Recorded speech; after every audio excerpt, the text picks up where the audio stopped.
김영민 기자 SNS 공유 및 댓글 SNS 클릭 수 30일 페이스북 트위터 카카오 스토리 SNS 공유 더보기 구글 플러스 한때 MB 측근 김희중 특활비 수사 키맨으로 떠올라 검찰의 이명박 MB 정부 시기 국가정보원 특수활동비 수사가 이명박 전 대통령까지 성큼 다가서게 된 건 바로 키맨 김희중 전 청와대 부속실장과 김주성 전 국정원 기획조정실장의 진술 내용 때문이다. 정치적 고락을 함께한 측근의 변심이 이 전 대통령을 향한 검찰 수사의 추동력이 되고 있다.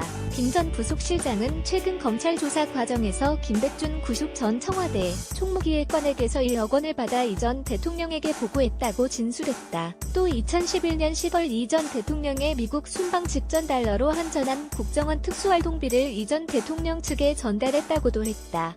중앙일보 1월 17일자 신면 김희중 전 대통령 실장 연합뉴스 이 전 대통령 측 인사는 김희중 전 부실장은 검찰 소환 직후인 지난 일요일을 김재윤 전 비서관을 통해 나도 살아야겠다는 내용의 문자 메시지를 전송했다며 본인이 2번 구속되는 일을 피하기 위해 MB에게 불리한 진술을 했다는 점을 사실상 인정한 것이라고 말했다. 김 전 부속실장은 2012년 저축은행 비리 당시 임석 솔로몬 저축은행 회장으로부터 1억 8천만 원을 받은 혐의로 구속 기소돼 1년 3개월을 복역했다. 사실 김백준 전 기획관만큼이나 김 전 부속실장 역시 MB의 복심으로 불린다. 그는 이 전 대통령이 지역구 의원 서울 종로에 당선된 이듬해인 7년 6급 비서관으로 채용돼 15년간 MB를 지금거리에서 보좌했다. 하지만 2012년 김 전 부속실장이 구속된 이후 두 사람의 관계는 멀어졌다. 2013년 1월 김 전 부속실장은 1심에서 징역형을 선고받고 항소를 포기했다.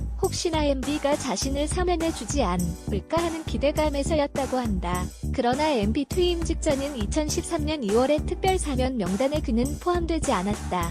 MB 국정원 특활비 의혹 익명을 원한 MB 측 인사는 김 전 부속실장이 복역 중 부인상을 당했는데 문상을 가야 하는지를 두고 논란이 있었다며 결국 청와대 인사 가운데 아무도 빈소에 가지 않았고 그에겐 무척 섭섭했을 수 있다고 말했다. 결국 김 전 부속실장은 2014년 만기 출소했다.